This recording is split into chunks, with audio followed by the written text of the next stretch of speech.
What's up, ladies and gentlemen, boys and girls, and skip all the other introductions because we got bills to pay.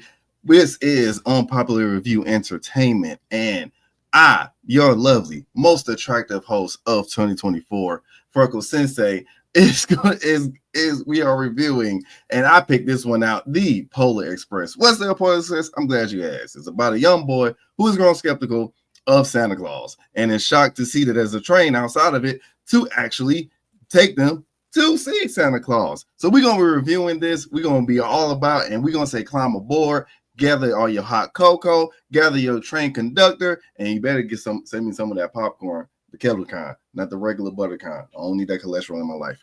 But without further ado, this is Unpopular Review Entertainment. On Christmas Eve many years ago, I lay quietly in my bed. I did not rustle the sheets. I breathed slowly and silently. I was listening for a sound I was afraid I'd never hear.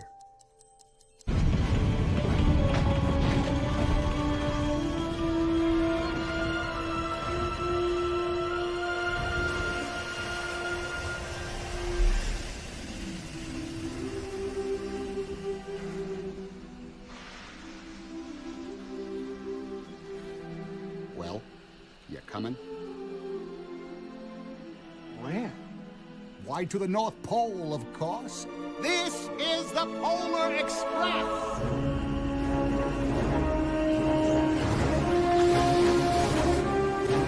All aboard!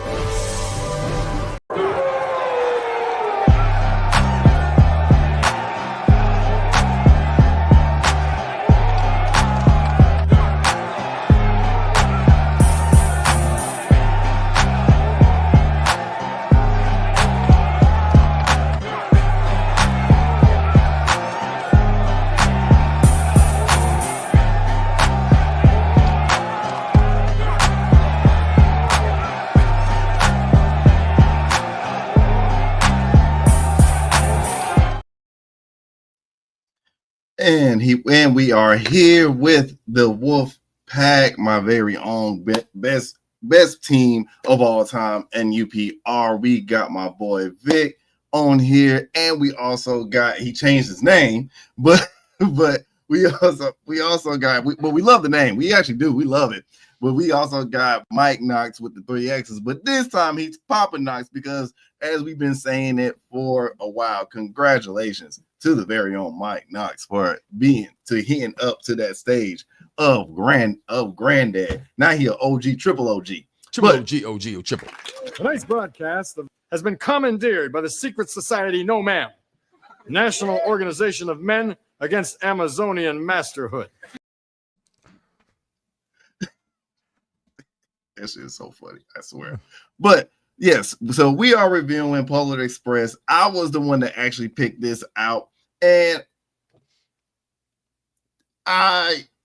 Well, first of all, we having themes around here. And y'all know it's Christmas. You're gonna get Father's Day movies. You're gonna get Halloween movies, right? So you got Christmas season. So we're gonna talk about Christmas movies. There's so many, right? We review like 3 a year, so we can always, not recycle.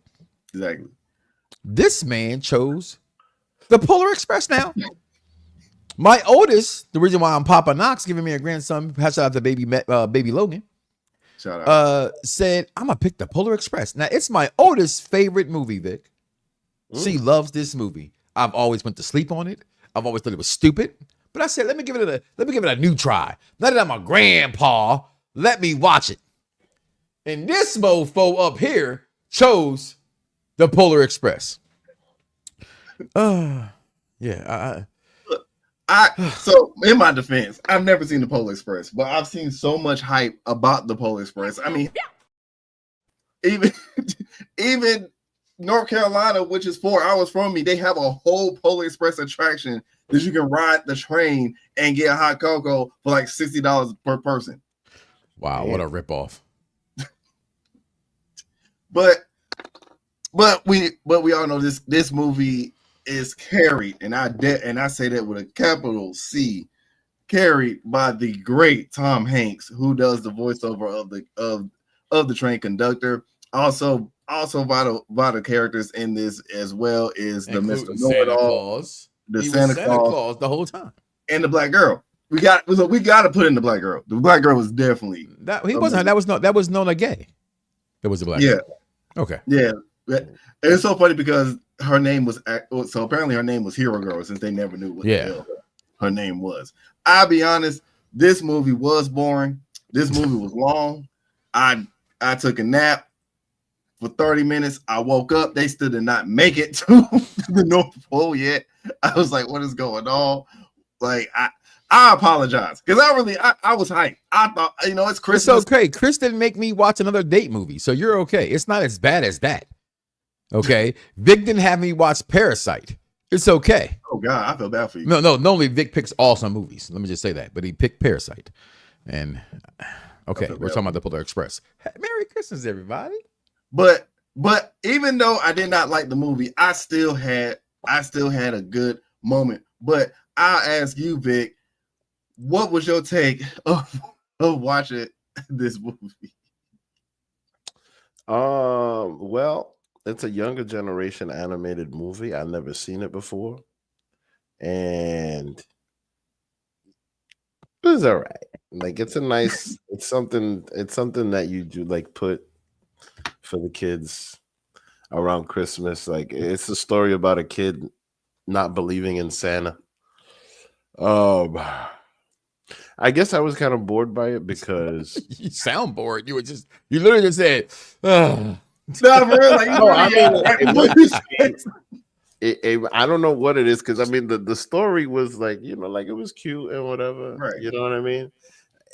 But then at the same time, like I bet you, like if I watch like Aladdin, it's gonna hit the way it hit back in the 90s, not necessarily. You feel what I'm saying?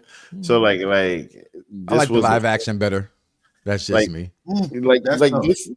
This thing wasn't for me. You know what I mean? It wasn't for my generation. I think that it has a function.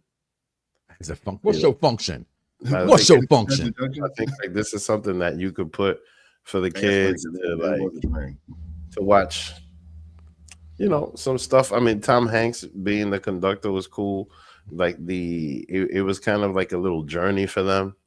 I really like the ghost that was on top of the train. Yeah, yes, that was a good that was a good addition. Michael Jeter played that role. Jeter, I'm sorry. Like him, I liked him, but like the kids, I don't know, man. They just felt blah. You know what I'm saying? Like as far as what you think about the animation though? Because to me, that's what animation was good for 2004. Okay. Yes. Okay. You feel me? I agree. I was thinking animation was good for 20 years ago. My favorite character was the Know-It-All. He did definitely give like Sheldon Cooper energy. Yes. Eddie Lazine played him. Yes. Eddie Lazine did play that. But do you guys think you can guess what character was played by Steven Tyler? No. He was the elf. He was the elf lieutenant. Yeah. I'm not surprised. Yeah. So I'm not surprised at all. Nice. Honestly, I'm a big Aerosmith fan. Nice. And I love Steven Tyler. But it makes perfect sense that he was that. So what was everybody's favorite? So because you said you gotta have like a favorite moment. No, I don't. I don't have a single favorite moment from this movie. Okay. I mean, bah humbug. The Grinch what? stole this movie. Who's not in this movie? This shit was. I'm sorry, kids. It's thrilling. Well, thrilling. Oh, what was that? Oh, when he was with the ghost on top and they were going through the roller coaster thing. Yeah, I like that part. There it is. I found something. What was thrilling was watching the ticket flying around. Yes. Yeah. That shit was just all kinds of wild, like how it come back. Yeah. Hands and the baby coughed it. Did the baby shit it out or throw it up? They like throw it up or something. The baby bird. It gets long. Well, speaking about the tickets, what was interesting is how Tom Hanks could write messages on the ticket. The best Christmas movie ever. Cool Man Studios. Hey, my daughter feels the same way. No. Stay tuned for our verdict. Ain't no way. He takes the hole punch, puts it behind his back. Yeah. He does all of that. You know what I mean? Like if you take a train, you see them just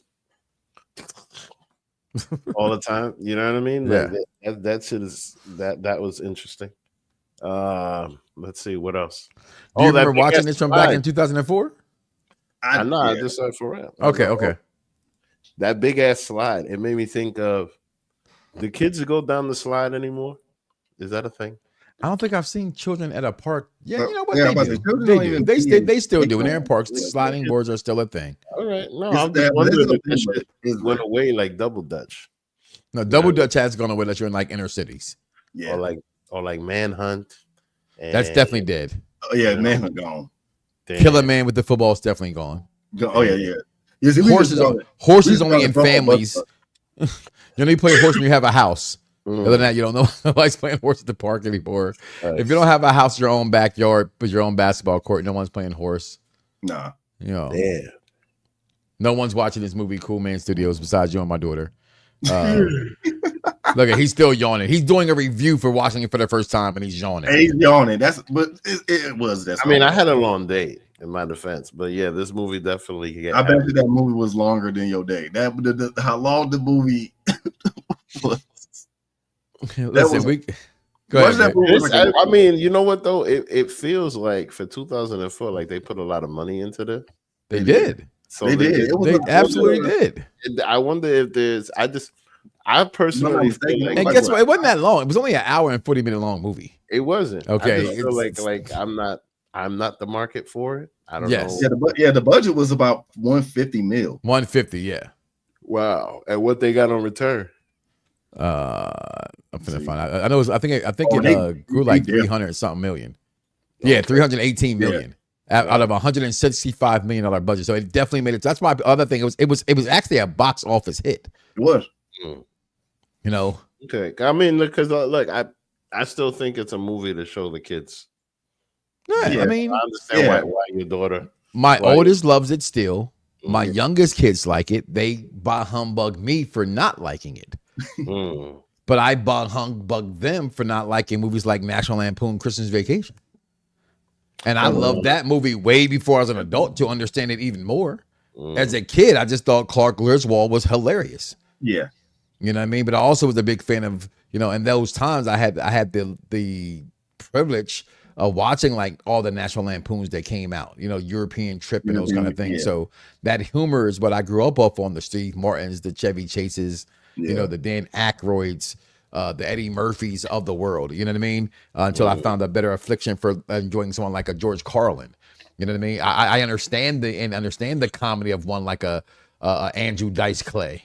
You know what I mean? That's not for everybody. So I think this movie, as it expresses to children who are having a disbelief in Santa Claus, for someone who still in my heart believe in Santa and the spirit of Santa Claus, meaning when the Macy Day Parade comes on every year, it's my highlight of the week. You got to see him. And it's just something that I've always done. I still watch It's a Wonderful Life, things like that. But hey, let's stay tuned. Let's find out what we actually give this movie all these years later to hold up from 2004 and what we got coming up next week here on Unpopular Review Entertainment. We'll be right back, y'all. If something should happen to me, put on my suit. The reindeer will know what to do. He is Santa. You killed him. Did not. When you put on the suit, you fell subject to the Santa Claus. The Santa Claus? What does that mean? It means you put on the suit, you're the big guy. Ha! This holiday season, incoming! Tim Allen is giving. 'Twas the night before Christmas, and all through the house, a creature was stirring, and it wasn't a mouse. What the hell are you doing in my house? I'm Santa Claus. Where the milk and cookies? You better watch out. Oh! And I'm gonna let you know it ain't your booty, it's your beauty. You better not cry. I can't breathe. That's what he can't breathe. You better not shout. Woo! Sounds like the Matrix. Somebody getting tossed tonight. We're telling you why. Come on out of there. I'm taking care of business in here. I'm like the governor. Friday is coming to town. Friday after next. So good, make you want to slap your mama. Yeah, boy. Hey, mama. What do you want, Willie?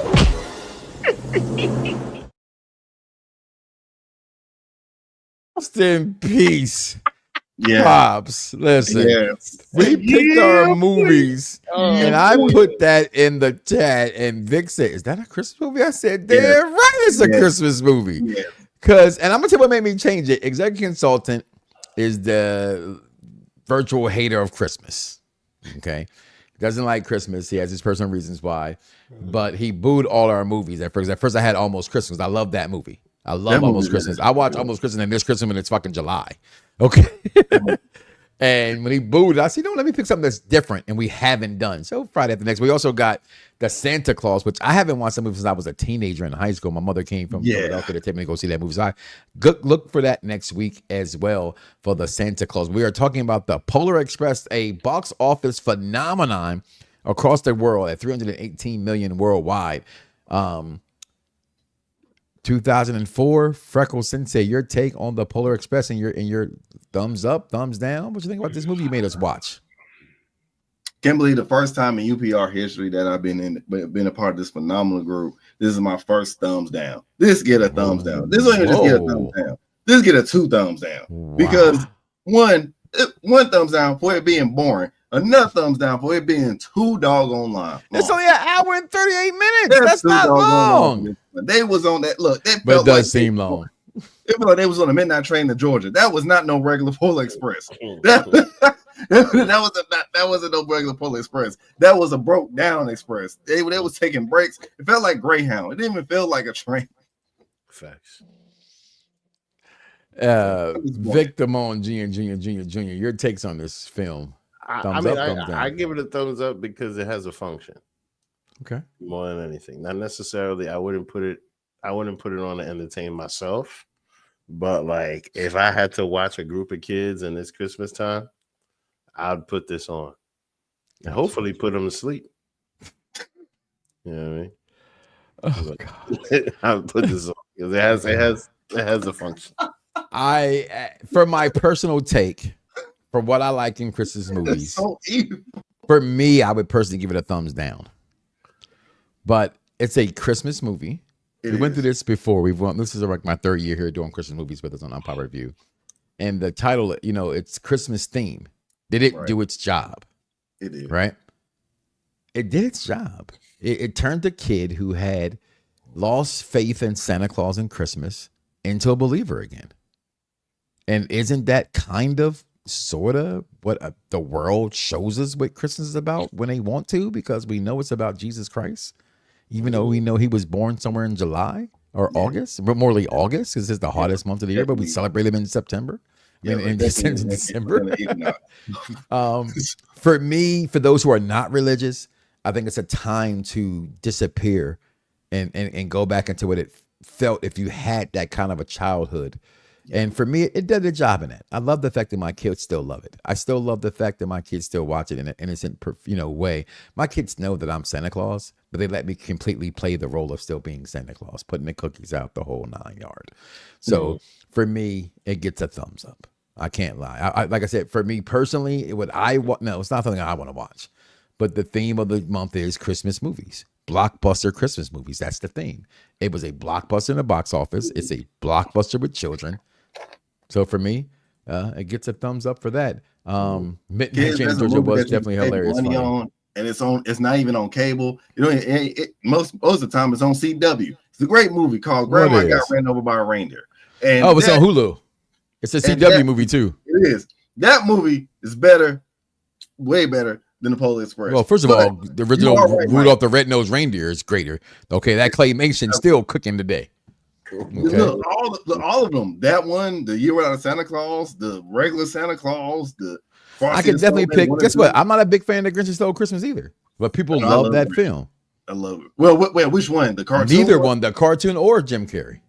Because I like the cartoon more than the Jim Carrey one. Okay, but I also still think every single year I can laugh at A Christmas Story. every year for 24 hours. When I turn it on, I can still laugh. But again, I watch White Christmas. I watch, Christmas movies. But hey, that's it for the night, guys. We are going to get ahead and get our butts up out of here. Tune into our other station, Unpop Review Wrestling. As coming up, we got the top 5 male crushes in wrestling. And we got 4 of the UPR wrestling women all on the show today, from Captain Shay to Cactus Katie to the wrestling doll, and including Sheriff herself. This should be interesting to say the least. People, check that out right now, coming up at the bottom of the hour. But with that being said, Vic Damonji Jr. So look, he's sporting. Look, he love that new logo. He got the whole SmackDown. He's proud of his show that didn't win first place. And look at that Raw guy up there. He's proud of his show that didn't win first place either. But damn it, they say they cooked the votes. You can't cook the votes when the votes was voted by the people. Right. But Vic, y'all have a show this week? I don't have a show this week, right? Because y'all don't have a show this week. I think we do, but I can't do it. So yeah, no, you can't do it. His computer's on the fritz. So I don't think there's no SmackDown show this week. So come back after the holiday. Just enjoy yourself. Enjoy your family. Wrestling's been taped anyway. Okay, go relax. We'll be back after the holiday. Okay, Freckles Sensei, any final words we got to hear about this Polar Express movie you made us watch? That's about it. I'm sorry, y'all. I'm sorry to Mike that I had to torture him again to watching this. I'm sorry to my doggone self for torturing me and watching this. I'm about to drink some eggnog. That's not. It's early for eggnog. Eggnog is the holiday. Look, I'm drinking a different type of eggnog. That's eggnog. You only drink if you're 21 and up, so I can forget this movie. Well, with that being said, y'all, we are out of here, y'all. The Polar Express. See y'all next week, y'all, for the Santa Claus. Peace.